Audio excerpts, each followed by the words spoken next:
בקשר לסטטינים יש כבר לא מעט עבודות שמראות, השילוב מאוד מוצלח ויעיל, בהחלט מומלץ ומותר לשלב.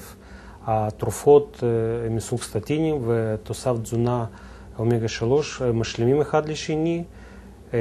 סטטינים יותר יעילים ויותר מהר משפיעים על רמת הכולסטרול בדם. האומגה 3 הרבה יותר יעילים ומשפיעים הרבה יותר טוב על רמת הטריגליצרידים בדם. השילוב הוא מאוד מאוד מומלץ. בקשר לפיברטים אין הרבה עבודות, יש בעצם עבודות בודדות שנעשו בצ'כיה והראו תוצאות מאוד טובות.